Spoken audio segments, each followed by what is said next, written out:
I'd like to welcome Robert Talese from Vanderbilt University to tonight's session. It's titled The Problem with Polarization.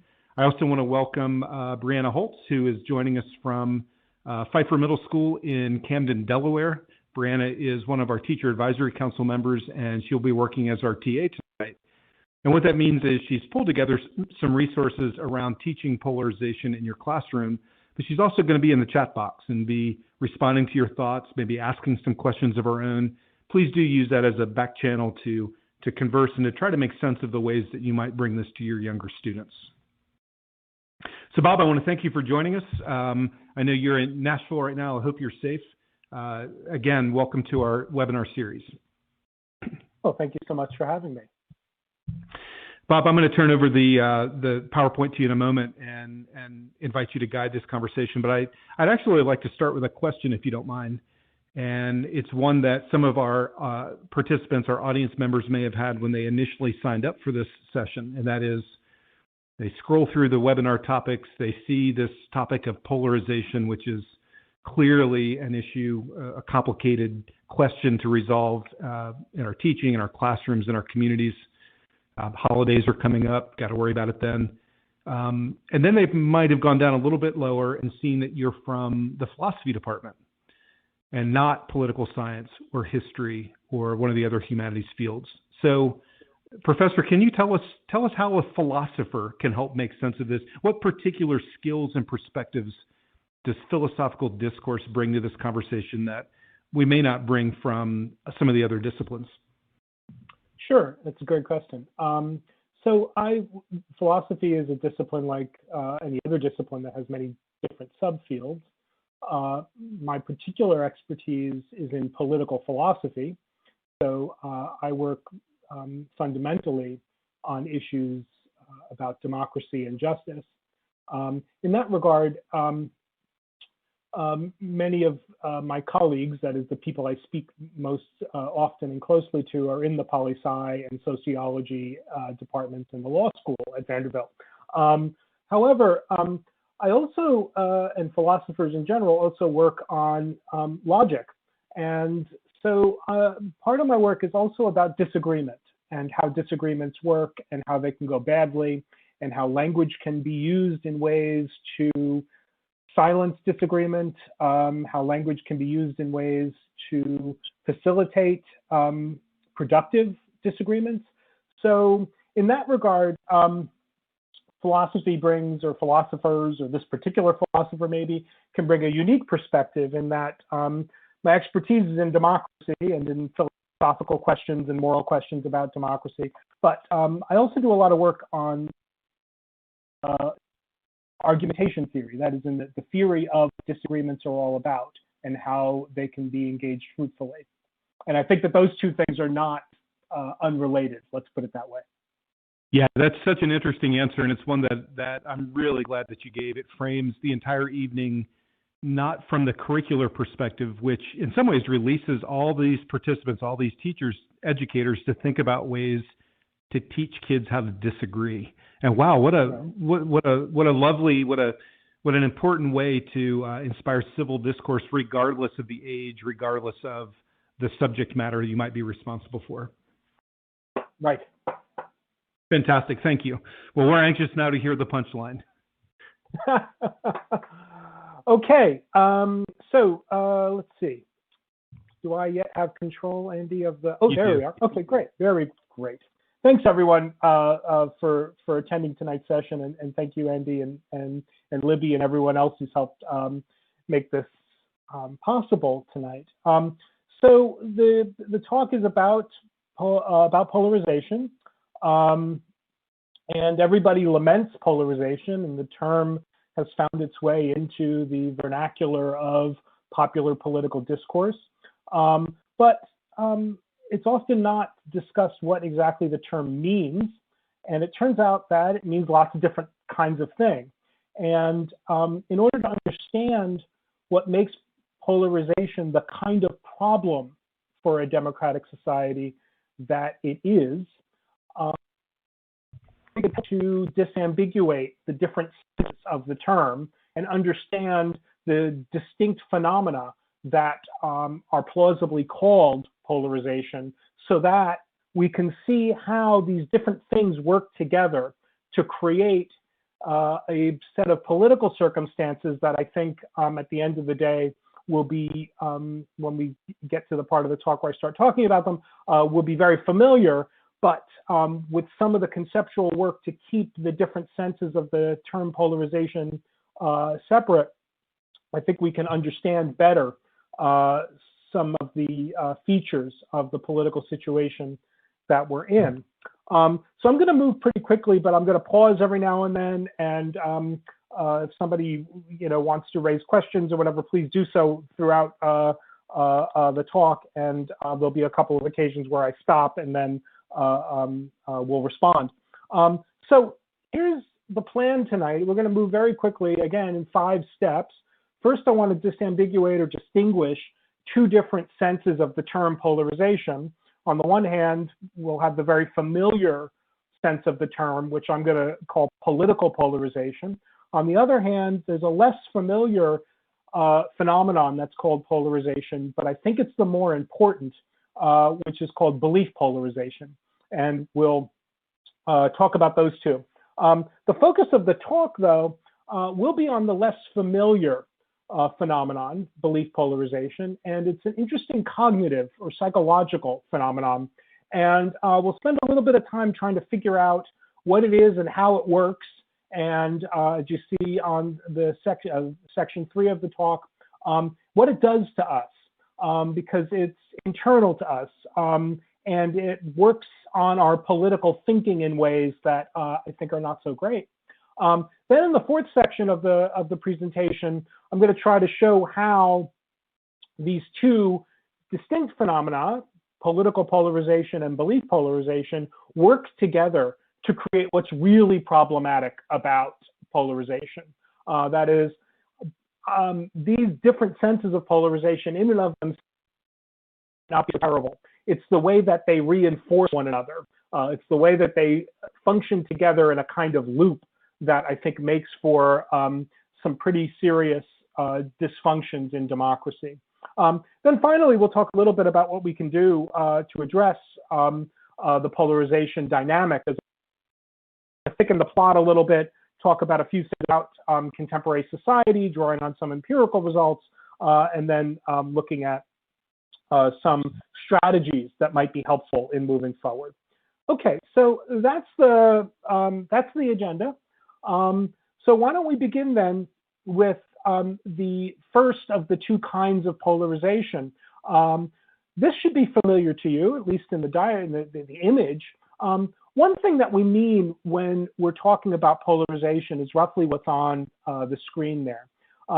Political polarization is, we might say, a metric of the doctrinal or ideological distance between 2 political groups. And since we're in the United States, let's just say political parties, just to make it easy on us. It's not restricted to political parties, but we often think about politics in terms of the platforms or the positions or the membership of the 2 parties.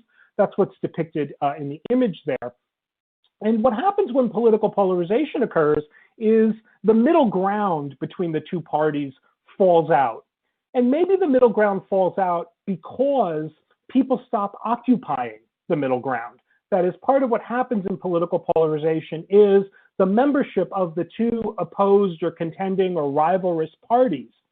The members start to hive together groups so that they themselves, each party that is, become increasingly homogeneous, or they become increasingly allied or aligned with one another, leaving nobody in the space between them, and so it eventually erodes and drops out.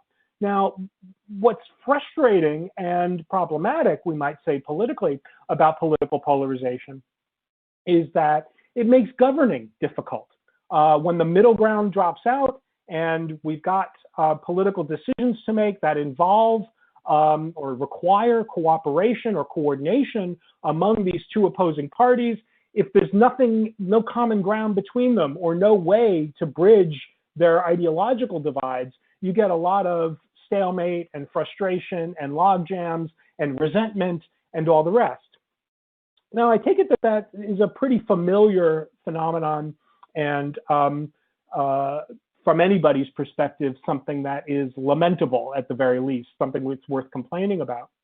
Now, I just want to say that, you know, there are at least three different ways of understanding sort of what drops out, or what is the metric? What are we measuring when we say that the country, or that the Republicans and the Democrats, or that the liberals and the conservatives are extremely polarized? There are three different ways to think about measuring that ideological or doctrinal distance between the contending parties. And I just have them there on the screen. One thing to do is to look at the platforms of the parties. How much overlap is there between them? And if it turns out that there's very little to no overlap between the official party documents of the opposed parties, then you have a severely platform polarized political condition. That's a little bit different, though, from, look at the official platforms. Let's actually look at the party leaders and the official party affiliates and the spokespersons for the parties.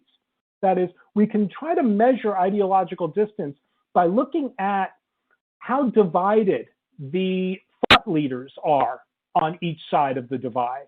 That is, we can look at Senator McConnell and Speaker Pelosi, and we can try to see, like, do they have any common ground between them, and try to understand the extent to which the parties are polarized by looking to see how little common ground there is between the official spokespersons.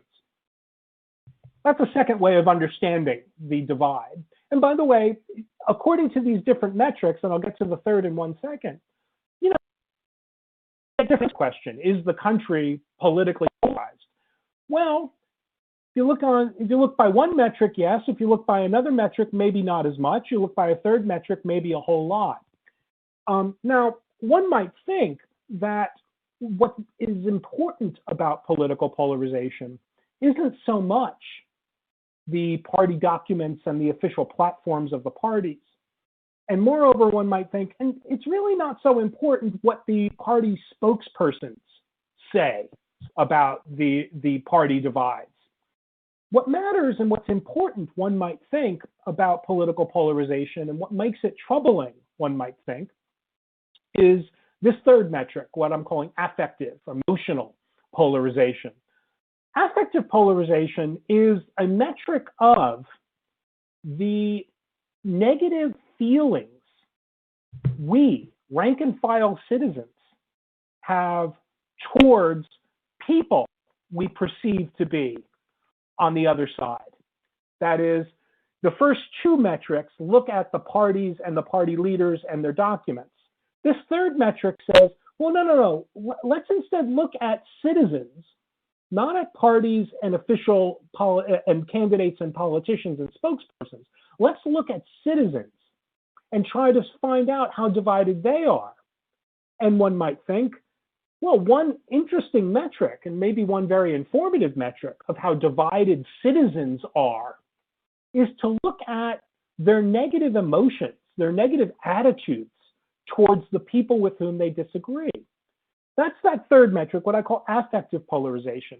And it turns out, surprisingly enough, well, maybe surprising to you, it was surprising to me when I saw the data on this, it turns out that affective polarization in the country, in the United States, over the last 30 to 40 years, has skyrocketed in a way that far outstrips any actual policy differences among rank and file citizens.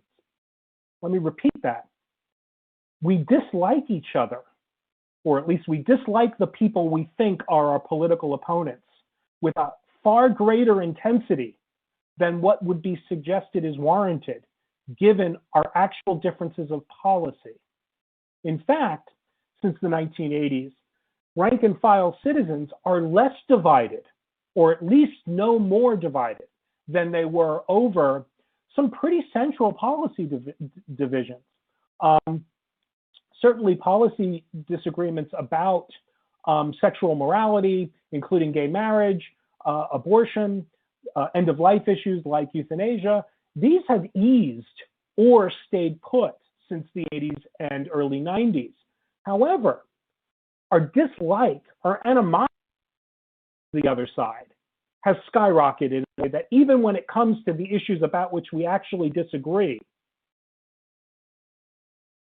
we dislike each other more intensely than actual divisions would suggest, which leads us to think of ourselves and to think of one another as far more divided at the level of policy than in fact we are.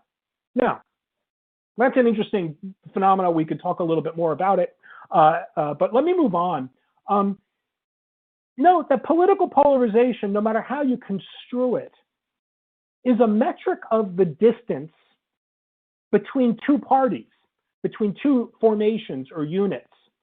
And in that sense, you need two to tango for political polarization. There needs to be an in-group and an out-group for political polarization, or your party and the opposing party. Now, here's a different phenomenon that's called belief polarization. Oh, I'm sorry. There we go. That's called belief polarization. Belief polarization is a cognitive phenomenon. It's not a sociological, or at least not in the first instance, a sociological or political condition. It's cognitive. And it is the phenomenon by which interaction with like-minded others turns us into more extreme versions of ourselves. Now, let me suggest that requires a little bit more nuance than what I just gave you, but you might be familiar with the broad idea where when you think of these sort of familiar kinds of phenomena, sometimes we talk about the yes man phenomenon or groupthink, or sometimes even when we're talking about online and social media spaces, we worry about echo chambers and filter bubbles and these sorts of things. And these more idiomatic ways of understanding the way in which sort of isolating ourselves with only with like-minded others is bad for us is captured by this very robust and widely studied and widely confirmed social dynamical cognitive that says interaction among like-minded people causes each member of that like-minded group to adopt a more extreme version of their position than the one that they started with. That is, you walk into an interaction with a bunch of like-minded others, you think one thing. You come out of that interaction thinking something that's more extreme than what you started with. When we interact only with like-minded others, we become more extreme. And not only in the sense that we become more confident in what we believe, we do, but we also come to believe a more extreme version of of the thing that we are committed to. Now, let me spell that out just a little bit more. So belief polarization it's been studied all around the world since the 1950s, and it does not vary in any of the ways that you think cognitive phenomena might. It doesn't vary significantly, at least, doesn't vary with education level. It doesn't vary with gender or identification or religious affiliation or ethnicity. It doesn't vary with age. That is, we're susceptible to this force that turns us into more radical versions of ourselves, regardless of economics, any of the geography, any of the things that you would think should vary, should cause it to vary. It's found in groups of different kinds, not merely political groups. That is, it's been studied, of course, in political groups, but you also find it, and it has been studied in investment groups and parent-teacher organizations and CEO groups and more informal kinds of groups. In fact, there are some experiments that just involve a group, all of whom agree that George Clooney is particularly handsome. You get those people talking together about how handsome George Clooney is, and they all start assessing his attractiveness higher than where they began. the people who thought he was a 7 out of 10 start inching towards 9 out of 10, just by talking to others who think the man is attractive. That is, it's found in groups of different kinds. It's also found in groups regardless of whether the group is assembled for the purpose of deciding something together or taking a joint action or agreeing about something, or if the group is just together to talk about how handsome George Clooney is, and it doesn't matter if they all agree at the end of the conversation or not. It also doesn't discriminate between like-mindedness with respect to factual judgments and value judgments. Now, I already mentioned that the experiments involving the attractiveness of a face are such that you get a bunch of people who think a particular face is attractive. They think it's more attractive after they talk about it. There are experiments with juries that show that punitive damage awards, when the jury all agrees that the person is guilty and should be made to pay a penalty, the longer they talk about the person's guilt, the more punitive they become. So those are all values sort of judgments. I think I mentioned in the little piece that I sent around, or one of the pieces I sent around to read, it's even with regard to sort of mundane matters of fact that you find this phenomenon. So for example, a bunch of people, assembled together, all of whom agree that Denver, Colorado, is notably high above sea level for a city, that it has a high elevation as a city. You get them talking to one another about the elevation of Denver, and they emerge very quickly. They emerge from that interaction all thinking that Denver is a lot higher than what they started the conversation thinking. So it doesn't even matter whether it's facts or values. Moreover, last point, and then I'll pause for a moment. The phenomenon is not, one might think that the phenomenon, well, you get a bunch of like-minded people together, the person who's already the most extreme or dogmatic or convinced of the group is the one who's going to be talking the most. By the way, that's true. It's going to be saying the stuff loudest. That tends to also be true. And so what's happening with belief polarization is the most doctrinal and dogmatic person in the group sort of pulls everyone towards his view. And sometimes that in fact does happen. But it turns out that it's not necessary for it to happen. Groups that are composed only of moderates group polarized no less quickly or extremely than groups that have some moderates and some extremists. That is, it doesn't look like it's a loudmouth pulling everybody or browbeating everybody into agreeing with his more extreme confident position, although that happens. You still get the very same shift, or at least you get a similar shift, even when everybody is kind of soft-spoken and moderate, but interacting and talking about how they agree with the group's view, or with the view with respect to which they are a like-minded group. So, Andy, would it be good to just pause for a second and see if there's any question about the distinction of phenomena? Yeah, absolutely. And you really shared some. Sorry, I've got a little bit of an echo there. Bob, you shared some great ideas there. I wonder if the audience has any questions that you'd like to bring to this part of the understanding of polarization. I'm going to give folks a moment to type that into the Ask Professor Talise section on the left-hand corner bottom corner of your screen. And what I can do as the moderator, Bob, is also just kind of bring them to you as they come up. But what you're describing, and I see a lot of folks in the chat box talking about social media and the ways that those echo chambers, as you mentioned, are artificially created.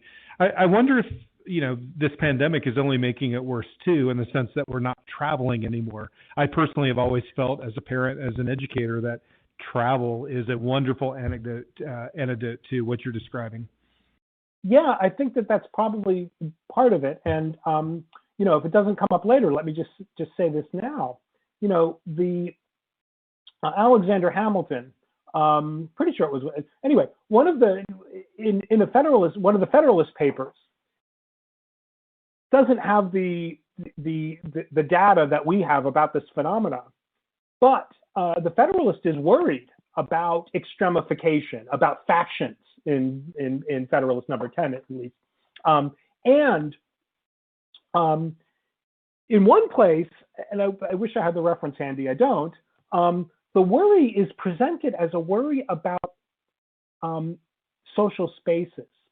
The thought is that the ability, that the geographical distance between people and the social distance between people can be a defactionalizing force in the world. And it looks to me like social media has taken that part away. Now, it doesn't matter where one lives, one can find a like-minded hive very easily. Yeah. It doesn't matter if they're not close to you geographically. That is that the technology has made space shrink between people in a particular way, which I think, just to pick up on your point, Andy, about travel, might make travel all the more important to us. Seems to me. Yeah. I do have one question that's come in Yeah. to the chat box. In your opinion, Professor, is the movement towards affective polarization stimulated by the citizens or by the political parties and politicians themselves? Good. So I'll do this in a minute because I think that the answer is both. That is, what I want to try to suggest is that this cognitive vulnerability that we have, becoming more extreme versions of ourselves in the way that we were just discussing, provides the politicians, the office holders, their handlers, parties, and the campaign management with some really clear strategies on how to stimulate political behavior on part of their bases. And so we'll get to that. We'll get to that in a second. The shorter answer is it goes both ways, seems to me. Yeah, fantastic. One more question before we move on. Yeah. This is from Jenny down in Georgia. Good to see Jenny as always. Does this phenomena that you're describing seem to relate to the need to be in a group by defining others as not in that group? Yeah, so this is one of it does. The short answer is yes. This is what makes the problem of polarization such a tough nut to crack, because it gets going, it gets up and running because of some facts about us as creatures that I think are, in most other contexts, admirable. We are gregarious, as Aristotle said, we're social creatures, we're gregarious, we live in groups, we get together with others. Aristotle famously says, if you're thinking of a creature that can live by itself, you're not thinking of a human being, you're thinking of a beast or God. And so that strikes me as both an interesting observation about the kind of creature that we are. However, that we are social in these ways creates certain kinds of vulnerabilities. And we know from other kinds of sociological and psychological data that I'm not discussing, that groups of people who are randomly assembled in experimental contexts will eventually find some way to create at least two subgroups. Even if they're just stuck together at random, they'll find some way for some of them to be part of one subgroup and the others of them to be part of the other group. And sad to say, when that happens, as it ordinarily would, given the kinds of creatures we are, negative attitudes about the out group are almost always part of the story. So all of that's to say, this problem of polarization is worth identifying, not because I think we can solve it, but because I think knowing about it can help us manage it. It's not a problem that can go away. It's a problem that democracies need to manage in various ways, because there's no way to do without it. Let me just say one more thing about that. Now, as the questioner noted, just we as social creatures, we make in-groups and out-groups. That's just what we do. But it seems to me that political formations, political alliances, political coalitions, where like-minded people, because they have a common interest or a common view, a common perspective about what justice requires or what the government ought to do or what policy is best. It seems to me that those groupings, those coalitions, those alliances are necessary for democratic politics. That is, it seems to me that part of the dynamic that I'm starting to discuss now between these two different forms of polarization is endemic to democratic politics. You can't have democracy without coalitions of like-minded people gathered together because they share a common perspective about politically what should be happening. That just sets the stage for what we're about to see and about to learn about the polarization dynamic. And again, I mention that because it's not something that you can fix. It's something only that can be managed, because you can't have democracy, you can't have self-government among equal citizens unless you also have a rich political culture of coalitions and associations based on like-mindedness about politics. So this is a talk that, you know, you can't fix democracy in this way. You can only manage some of these vulnerabilities. How's that? Fantastic. Thank you. Should I continue then? Sure. All right, great. So what I've tried to suggest is that there's this cognitive phenomenon. It's not about the distance between you and your opponents. It's about the distance that you and your allies shift when you get together and talk about how, talk about the ideas of, with respect to which you're like-minded. Now, that it's so widespread and that it's so widely documented only raises the issue of how it works. Like, how does this happen to us? And let me just say, you know, there's a lot of documentation on this, and this is one of those, just to go back to Andy's first question, this is one of those places where I'm going to just sort of toot the horn of my discipline. This is this is a phenomenon that's widely been studied by psychologists, political and social psychologists, political theorists from political science departments, sociologists of various kinds, and certain kinds of lawyers, because there's a relevant set of lessons about jury selection in this, or jury deliberations as well in this. Now, you can read a lot in this literature and find very, very smart social scientists.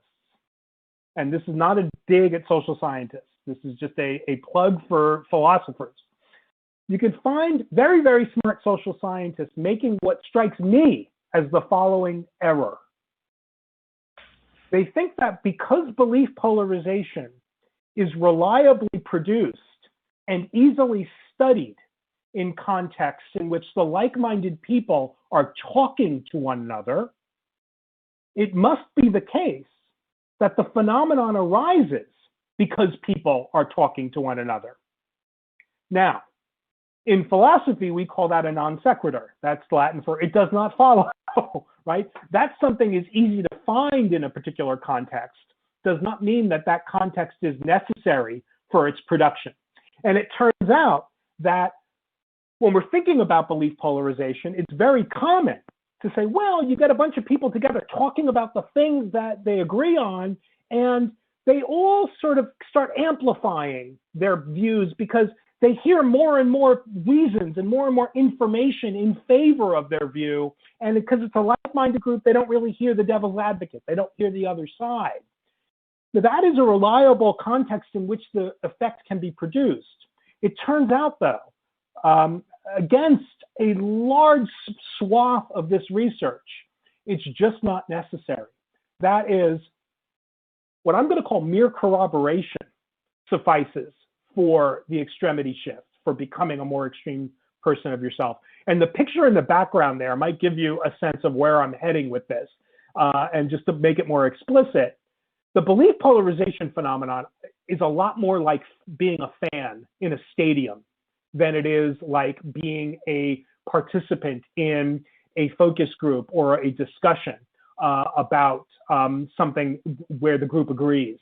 That is, you can get the shift to the more extreme view simply in virtue of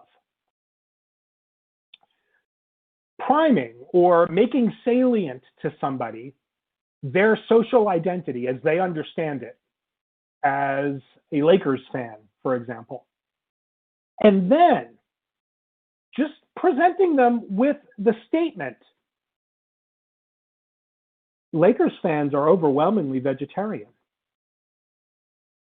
Now, if you are a vegetarian Lakers fan, and if being a Lakers fan is really important to you, being convinced just by the statement, I haven't given reasons, I haven't told you that I'm a Lakers fan or a vegetarian, I could even show you a chart even that shows Lakers fans are vegetarian. If you are a vegetarian Lakers fan, you will shift into a more extreme commitment to vegetarianism. That is, it's enough simply to feel affirmed in your own self-understanding to be affirmed from the right people, that is, from other Lakers fans.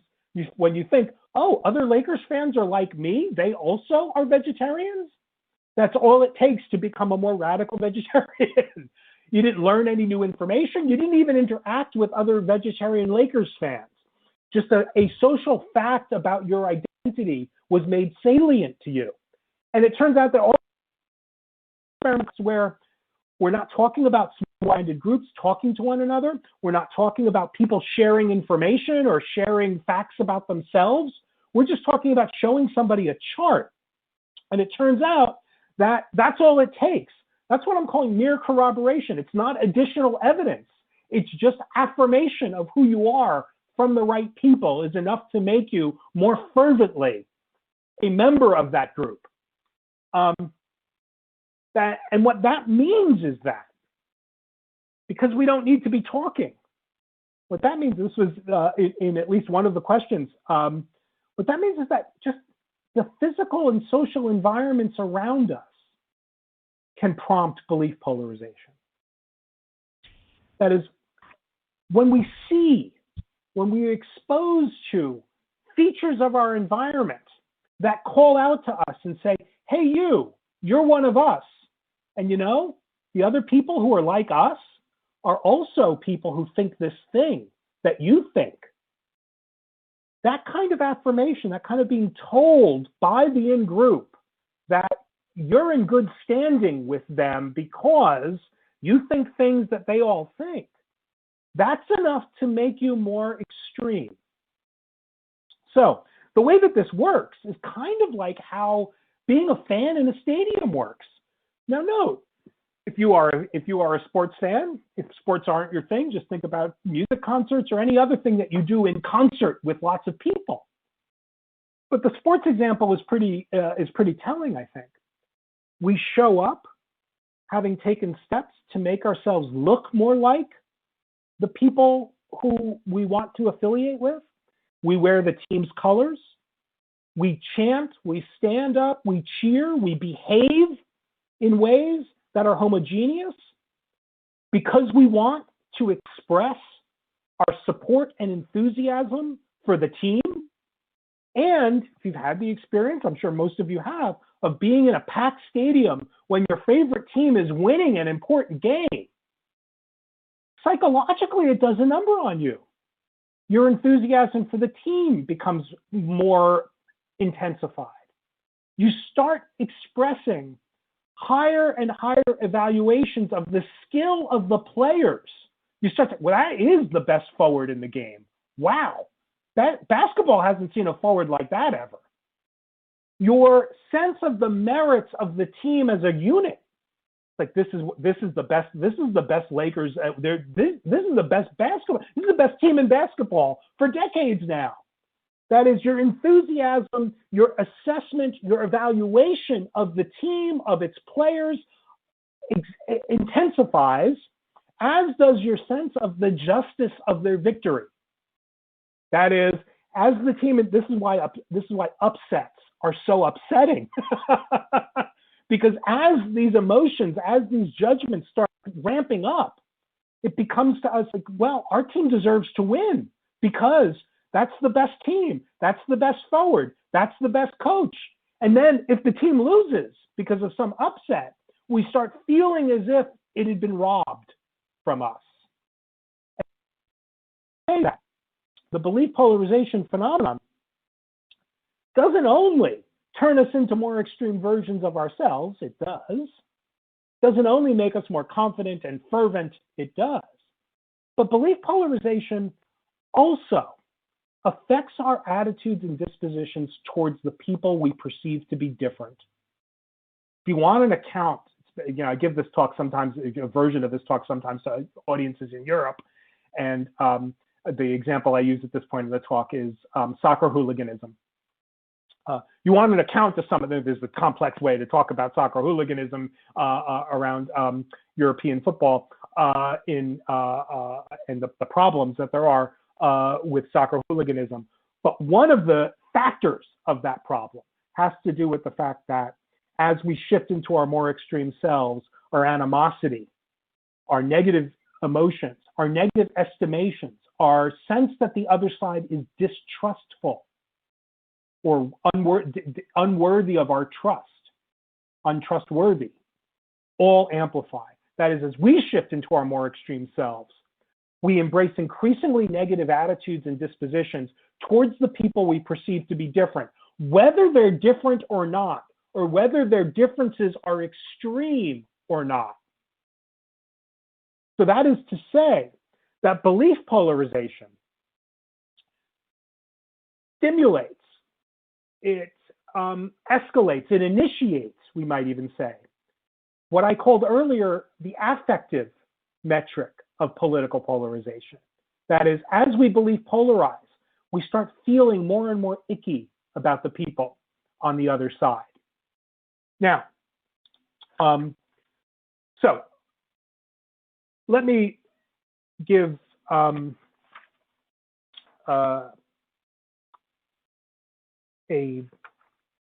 quick summation then. What we've seen thus far, and let me just make this point and then I'll stop again because I want to first stick together these two conceptions of polarization. So what we've seen so far is that belief polarization begets affective polarization.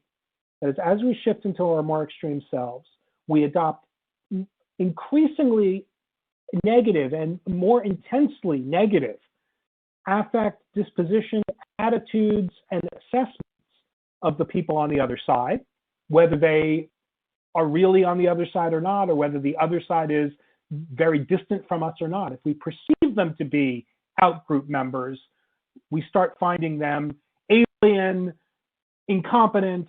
We maybe start pitying them.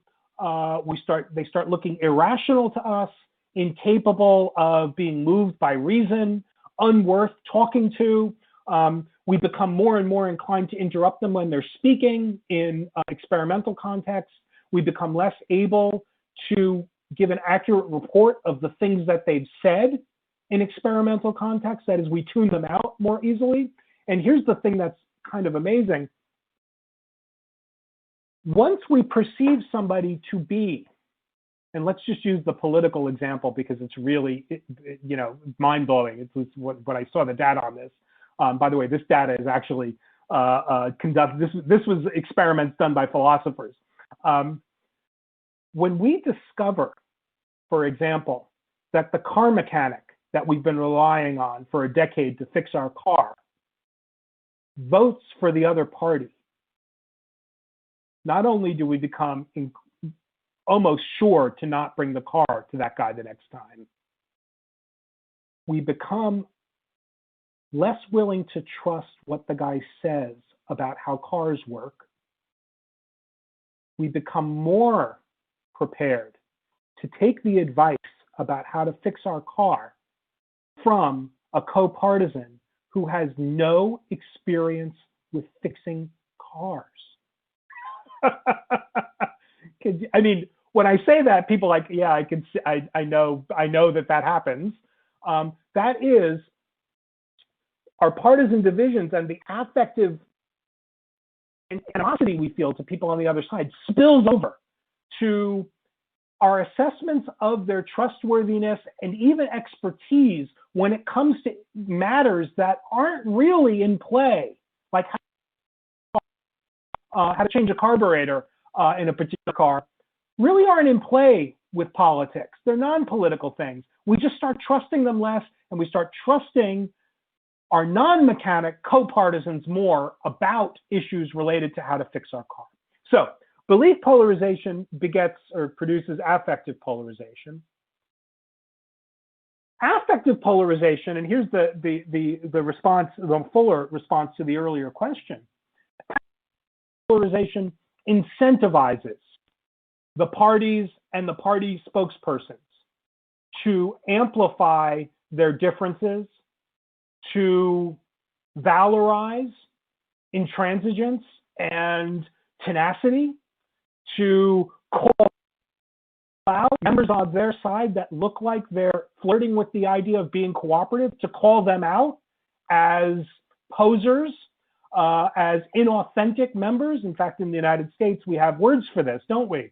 Rhino and dino, Republican in name only, Democrat in name only. That's what you get called by party leaders if you are a visible member of the party, and you're seen to be somebody who's willing to be cooperative with the other side. You get called, inauthentic.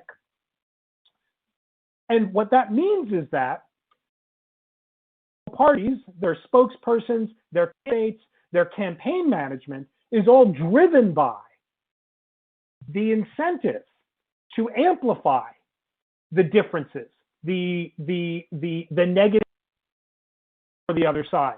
And by the way, if this is puzzling to you, think for a moment. How much of political criticism, especially right now in the country, how much political criticism is really aimed at making the other side seem alien and yucky to you? Certainly in the kind of political criticism that focuses on the other side's lifestyle and consumption habits, right? We have these ideas of, drinking fancy coffee drinks, and driving in, uncomfortable pickup trucks as ways of signaling that if you're a liberal, you're supposed to find conservatives kind of inscrutible. They live a life that is sort of alien to you. And it goes the other way as well, of course. So once polarization takes effect, the other side looks more and more alien. We come to attribute to the other side more and more of their behavior looks to us like it's an expression of their politics. So carrying a Starbucks, fancy drink is a way of appearing publicly to be liberal. In Nashville, Tennessee, and wearing camouflage attire is a way of communicating. Mostly your conservative politics. Wearing yoga pants has a different kind of political.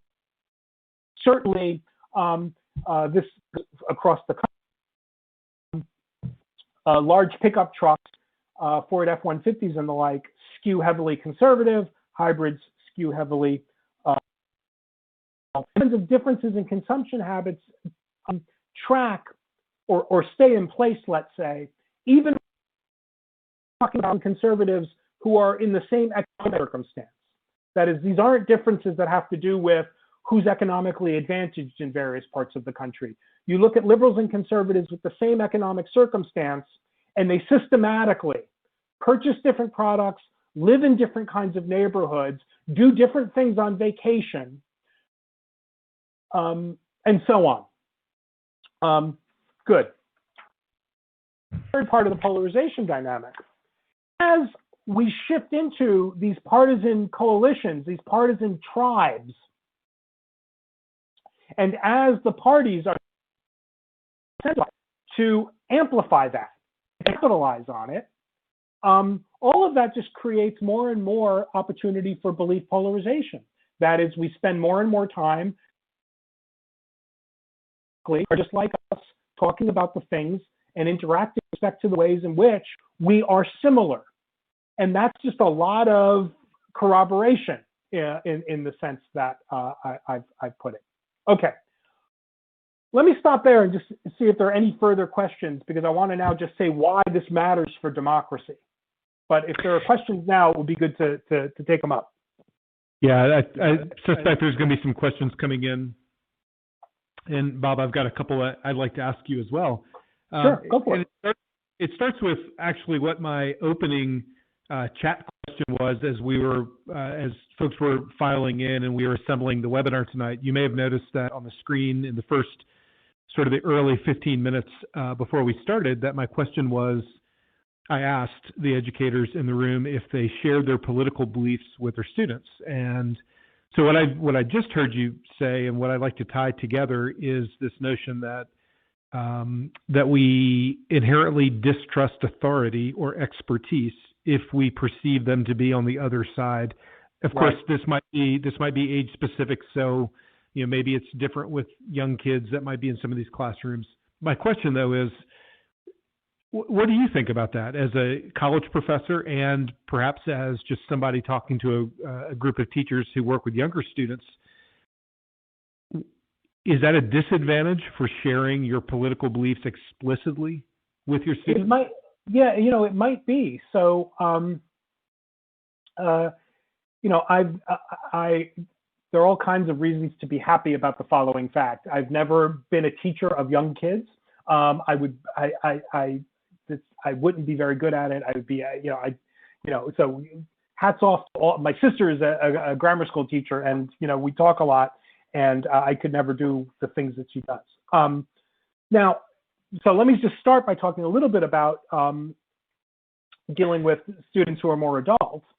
And maybe Bob, I'm going to interrupt just briefly to also insert this so you can follow through. Maybe my question isn't about the kids as much as the parents of the kids. Yeah, it's difficult. It's a difficult nut to crack. And I would want to suggest that we're again confronting with this question, it seems to me, a problem that cannot be fixed in democracy, but only navigated and managed in various ways, because it strikes me that the calling of a teacher, the purpose of a school, what education is for, in fact, I might even go so far as to say, is to serve certain kinds of social and political purposes. Part of what we're doing as educators is helping to cultivate the attitudes and dispositions that are necessary for decent, maybe we can even shoot for excellence, but let's just be modestly decent democratic citizenship. And it strikes me that one of the fundamental tenets that has to be internalized and adopted if we're going to be decent democratic citizens is the recognition that with respect to nearly any, we can talk about things on the fringes in a second if you want, but with respect to nearly any political issue, there's room for reasonable disagreement. That's not a relativist view that, who knows or who's to say. It's consistent with being really objective about what justice demands of our government and of our leaders and of public policy. You can be very objectivist about that. You say, look, political issues are complicated. They're very complex. It's hard to know what the right considerations are. And so all that means is that it's a fundamental tenet of democratic citizenship that you must recognize that there's a certain broad spectrum that is, even though you think people on the other side of the political debate are wrong, even though you might think they're demonstrably wrong, you still have to recognize, well, there are certain ways of being wrong that don't disqualify one for being a democratic citizen. That's what democracy really is. It's the realization that you could be wrong about politics within a very broad spectrum. You could have bad political judgment. You could be misinformed. But that doesn't erase your entitlement to having an equal say. And I think that the way this comes in then is part of what the task is of education is acclimating students, including young students, to that very thought that there's a certain range of disagreement that you have to learn how to live with, because there are certain ways of being wrong that don't make the other guy stupid or incompetent or depraved. That's fundamental to democracy. And so it seems to me that in certain, like exposing kids to the fact, even at a very young age, that, well, there are reasonable people who are good citizens and who care a lot about justice, who nonetheless don't see eye to eye on things. And you could think that some of them are wrong, but you can't say that you can't say always that because they're wrong, they're depraved. You can't do that in a democratic society. So that's simply to say that it's part of the game. It's part of what we're doing is making citizens. That's hazardous for all the reasons that we just talked about. And it's alive in the culture. It's alive in the culture to be very suspicious of education and educators. This is something that I deal with a lot. I used to be chair. I was part of it, and had to deal with this a lot with political leaders, parents, even of university students, expressing interest in the political views of faculty members in ways that sometimes were, but not always were, tied to the way that they were teaching a class or what they were teaching. So it's a hazard that has to be navigated, I would want to say. How's that? That's fantastic. Thank you. I've got one more question, and as a reminder, we've got about 25 minutes or so. So I'm going to ask this one question. Okay. I also want to note, Mary Nolan, you asked a great question, but I'm going to ask you to put that in the question and answer, the Ask Professor Talise function, and I will make sure we get to it before tonight's session is over. Here's the question for you, though, Bob. And I'm going to sort of add my own spin to a question that Darcy Stevens from Maine, University of Maine, has asked. Sure. As you describe these polarizations, very compelling example is being a fan. I think many of us can identify with that experience in a variety of ways. Equally compelling version is sort of the ways that we mark ourselves or signal ourselves as being a part of a group, like the Ford truck, the Starbucks mug, the Sierra Nevada, whatever it may be. Right. How do these things either align or become invisible when those two things collide? In other words, if I go to Yankee Stadium with 39,000 other people, I don't care who you're voting for because we're there for a particular reason. When I leave the stadium, those things start to reemerge. So how does that happen in terms of overriding each other? So it's really great. Yeah, sure. And then to be more clear about Darcy's question, I'm sorry, I wanted to make sure I bring that back. Does this have anything to do with, and can you discuss how American individual identities have become so tied to our political positions and priorities? Yeah. So would it be okay, Andy? Because I think that both of those are really great questions. Can I go on with the presentation, because these are the next topics on the agenda? Would that be okay? Because so you guys are asking great questions, and I see that Mary Nolan's question in the Ask the Professor thing is where we're heading. So great.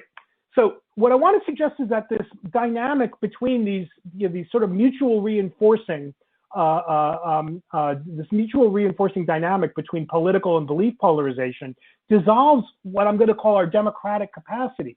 Now, what are those? And here's what we'll get into Andy's question. What I want to suggest to you is that, we think of democracy in terms of its, often we think of democracy in terms of its institutional manifestations, voting and campaigns and Supreme Court justice hearings and all the rest. But it's really hard to make sense of why those particular processes and institutions are so central to democracy, unless we understand democracy as a kind of ideal, a moral aspiration. And in particular, what I want to suggest to you is that the reason why there are elections and campaigns and debates and all the things that we associate with democracy is because democracy is fundamentally the moral ideal of self-government among political equals. And when you've got political equals, when you have citizens in the proper sense, part of what it is to be an equal is to be able to think your own thoughts, is to be able to draw your own conclusions about politics. And what that means is that in a democratic society, what I want to call deep-seated political disagreement is inevitable. It's just what it is for there to be a society of equal people, is for them to not have to accept the doctrine that's given to them, is to not have to draw the same conclusion from the evidence that the other guy has drawn. They get to make up their own minds, for better or worse, using whatever kind of information or standards they see fit, again, for better or worse. And it's just it's one of the byproducts of our equality as citizens, that we have these deep-seated disagreements that we try with various kinds of legal and other measures to keep within acceptable boundaries. And one of the ways in which we keep those disagreements within acceptable boundaries is by implementing laws that protect civil rights. So even within those boundaries, though, you've got a big room. You've got a lot of room, a wide spectrum for political disagreement. That can't go away. Now, here's the worry. Because democracy is the ideal of a society of self-governing equal citizens, that's an ideal that applies not merely to how government treats us. Government does have to treat us as equals. Government doesn't get to say, or at least can't say justifiably or in justice, say, you count more than the other guy. That's a violation, right? But the ideal of democracy doesn't apply merely to the relationship between the government and us as citizens. The ideal applies to us in our interactions together as citizens. That is, because we're political equals, we owe one another a certain level of regard and treatment. We have to recognize one another as equals. That is to say that despite the fact that you and I might disagree about fundamental political matters, about things that matter to us like justice, if those disagreements are within an acceptable spectrum, I am nonetheless required as a democratic citizen to adopt the moral stance that you're my equal. You're not my subordinate. Being wrong about politics doesn't mean that you have to kowtow to me because I'm right. Being wrong about politics doesn't make you my subordinate or my lackey. That is to say, even though we're going to disagree about these fundamental and important matters like justice, we must recognize one another's equality. And recognizing one another's equality means that we don't only see one another as getting an equal say, we have to regard one another as entitled to an equal say. That is what the polarization dynamic dissolves. That capacity to see the other, to see the political opponent, to see the member of the opposing side as nonetheless a citizen in good standing and therefore entitled to an equal share of political power. And in fact, you can notice, especially in the past 10 years or more, the political rhetoric has amped up so that it's now not even considered newsworthy or noteworthy when a politician or a citizen explicitly denies that. That is, the rhetoric that the other side is out to dismantle democracy, is out to destroy the Constitution, is so commonplace now, it's become boilerplate political rhetoric. Very dangerous. It's one of the upshots of the polarization dynamic. Now, here's what we get to the question from Mary Nolan. Here's the worry. Even if you accept the philosophical argument I just laid out about how this polarization stuff works, about how it dissolves our democratic capacities, you are familiar with and the chat in the audience chat has shown me that many people are making this connection, which is good. We're familiar with, as I mentioned earlier, the ways in which polarization is part of what's going wrong, we tend to think, with online spaces, including social media feeds, with the sort of filter bubbles, and with algorithms, and with the 24/7 news networks, and all the rest. Here's the worry. As well-placed and as justified as those concerns are, and they are well-placed and justified, they're not restricted to online spaces and media environments. In the United States today, the world around us is an echo chamber.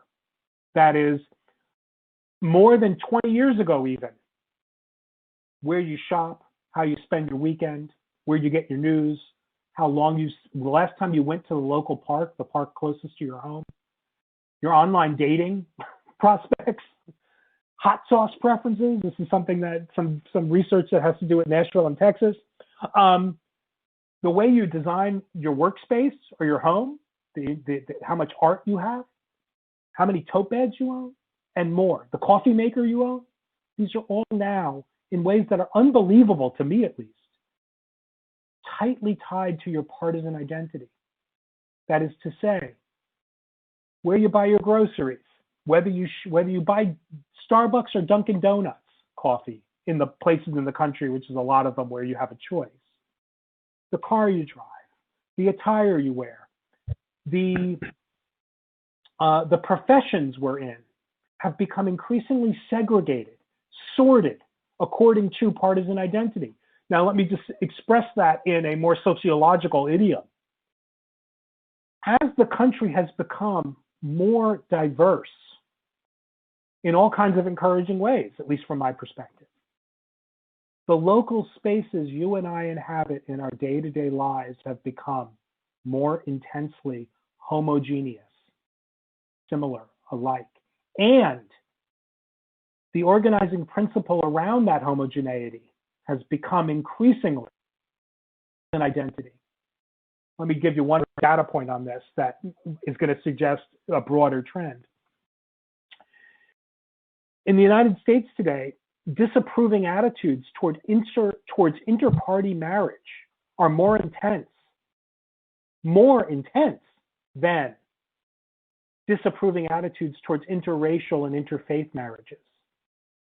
Note, that's a major shift since the 80s, where now all of a sudden, the conservative marrying the liberal is something that the parents disapprove of, regardless of whether that's an interfaith or interracial marriage in the United States, which just goes to show how central to our understanding of who we are and what we value and what's important in life our partisan identity has become.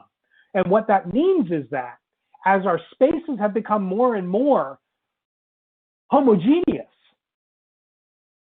the environments around us have become more like the social media feeds that we're worried about.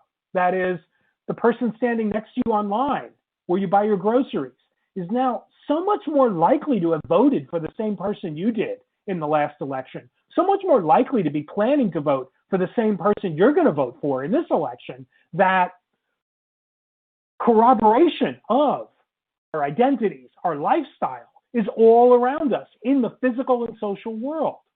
So the world around us is an echo chamber. Okay, what can we do?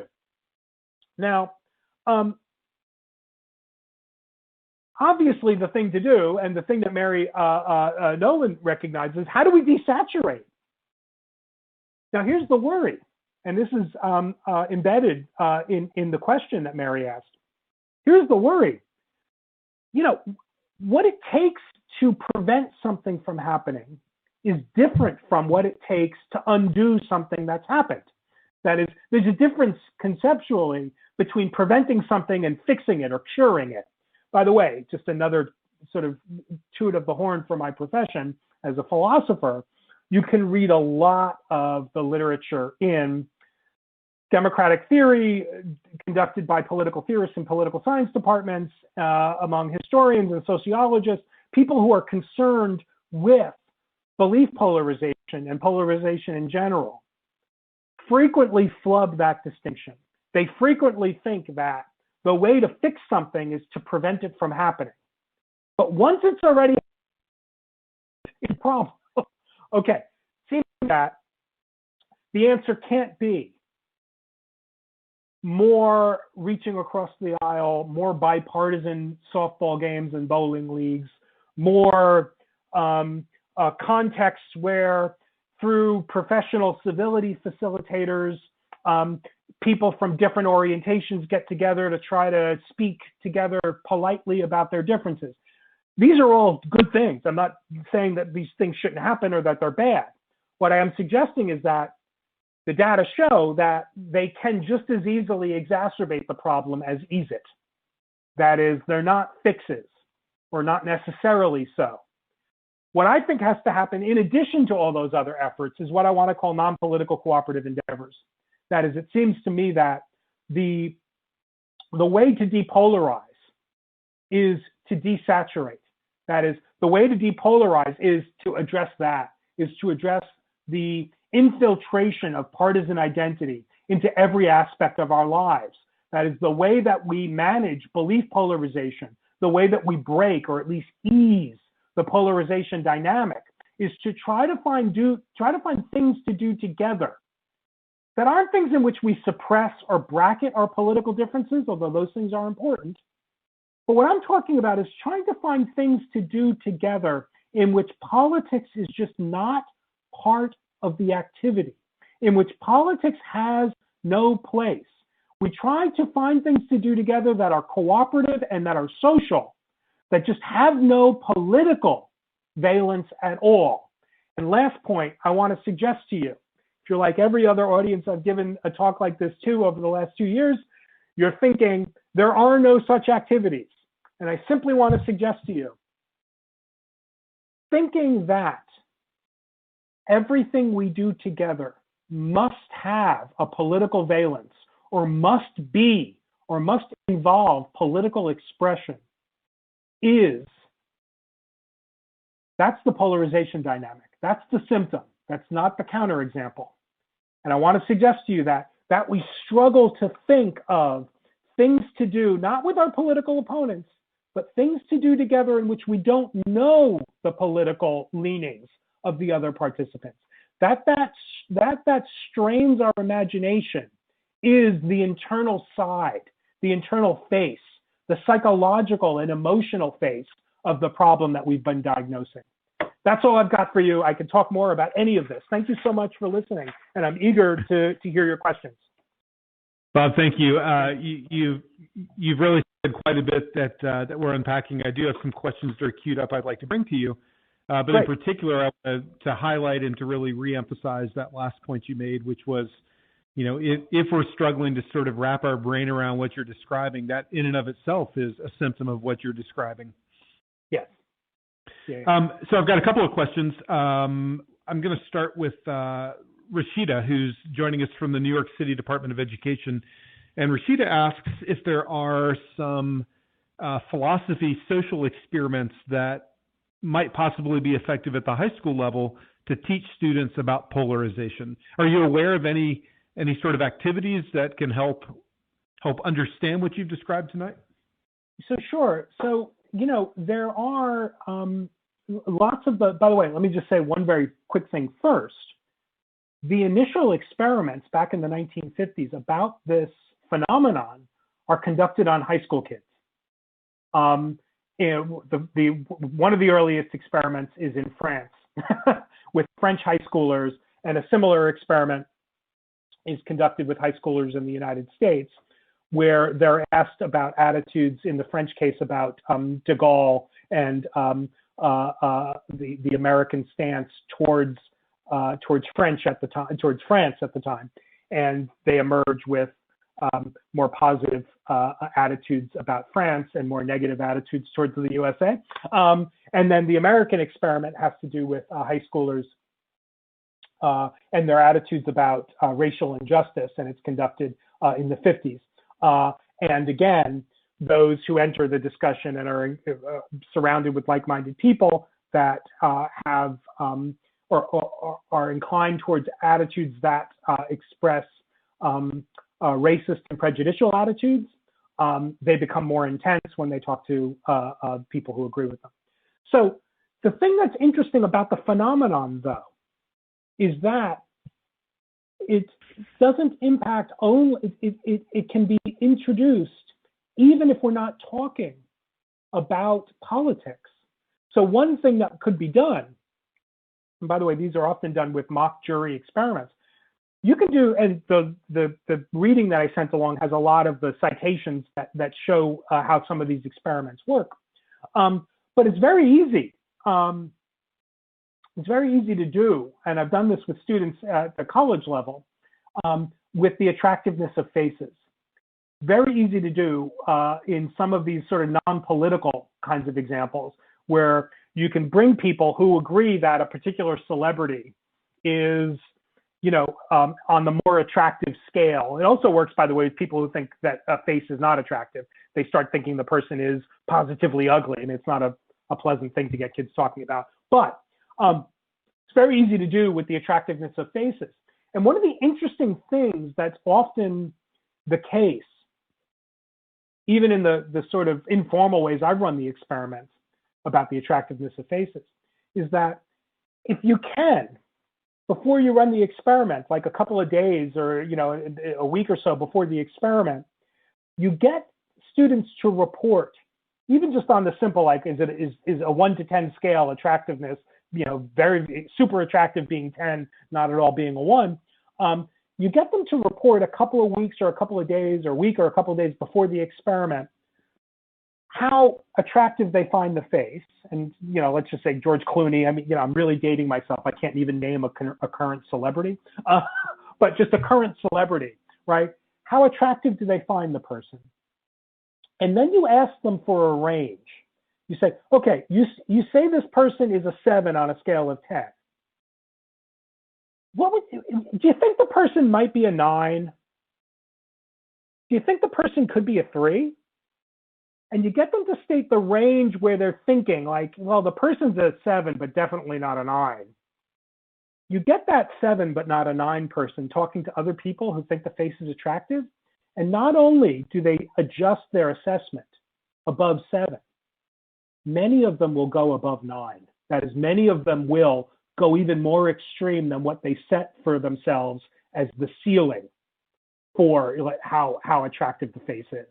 And the reason why it's good to do this a little bit early, if you can, if you've got a couple of days to first get the person to assess the face and to state their range, that when you show them, and by the way, students are a good way about this finding when you can show it to them.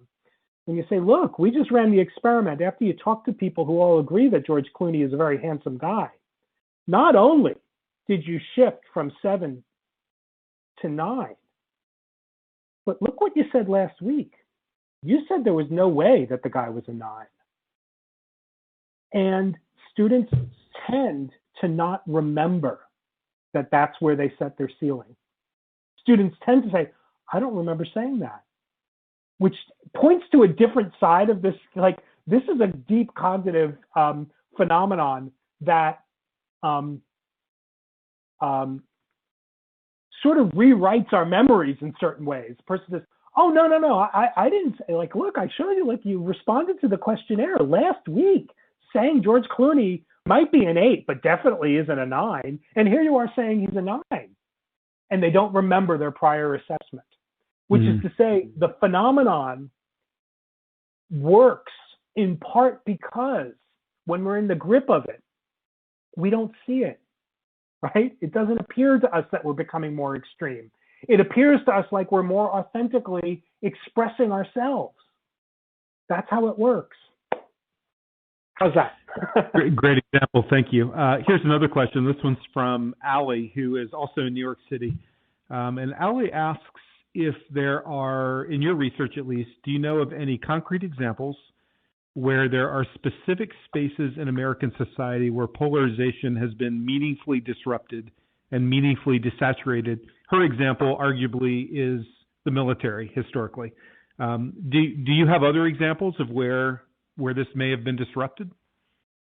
So, what we're seeing, there if by polarization we mean this sort of this dynamic, you know, we're seeing one thing that looks like it can help ease cross-partisan animosity. Are some experiments, again being done by philosophers, I should say, some experiments in which people who are opposed in their partisan identities are get together for a facilitated interaction that's not addressed towards figuring out the pro and con, the different, you know, it's not about hearing the other side's views so that you can better understand them. It looks like one of the reliable, I shouldn't say that, one of the promising depolarization strategies has to do with stepping away from interactions that are focused on the question of who's right about the death penalty or who's right about taxes or immigration, and instead focusing interactions on the question, what does the other side find implausible or uncompelling about my view? That is, getting people to focus not on the pro and con back and forth, but instead saying, look, I'm not here to convince you that I'm right. I'm not here to convince myself that you're wrong and that I know that you're wrong even better than I did before. I want to know why, you know, where do you see my view as flawed? Now, that's a subtle philosophical difference because it's about negative reasons rather than, it's about reasons against rather than reasons for, as we philosophers like to put it. But those reasons for something are different from reasons for something. And it looks as if there's at least some initial promising de-escalation and depolarization work that suggests that interactions that are focused on that are helpful. Now, of course, you know, what happens in the broader culture, if my account of the problem is right, this is a really, really big problem because the spaces are already coded, right? Are already coded. And it looks as if, you know, and there are lots of studies on this, the sociologist Robert Putnam about bowling leagues, you know, finds that the period between the 60s and the 80s, late 80s, Americans were bowling just almost as much as they ever had in the late 80s than they did in the 60s. But bowling leagues had almost gone extinct, and he puzzled, like, why is that the case? Well, it's because bowling leagues used to be these places where you didn't get to choose who you interacted with. That's what I think is the key to the bigger problem, is finding contexts for pro-social interactions where you're not pre-selecting who the other participants are. And those contexts have been systematically disappearing, even in the case of sports. Now, with well-established sport teams, like Andy was mentioning, the Yankees, you know, with sports teams that have a real close tie to a particular location and a particular city, you don't see this as much. With other sports and with other, like the Cowboys fans skew heavily conservative. Even Cowboys fans that are not in Dallas or even not in Texas skew heavily conservative. That is, sports fans, the music that we listen to has become infused with partisan meaning. And so more and more of what we're doing has been sort of colonized by these partisan differences. The strategy, it seems to me, for the big, you know, not just sort of like making advances at trying to easing partisan hostility, which is important. I don't mean to demean that or diminish its importance. That is important. The big problem, however, is reclaiming parts of social space for forms of social cooperation that don't have political of them. And that's mightily in the country over the past years. How's that? That's a great place to conclude tonight's remarks. We really do appreciate you joining us and sharing this. And of course, the heavy work is all the wonderful teachers that we have in the room with us tonight. Thank you again, That's right. Dr. Luce. Thank you so much. Thank you everyone for tuning in.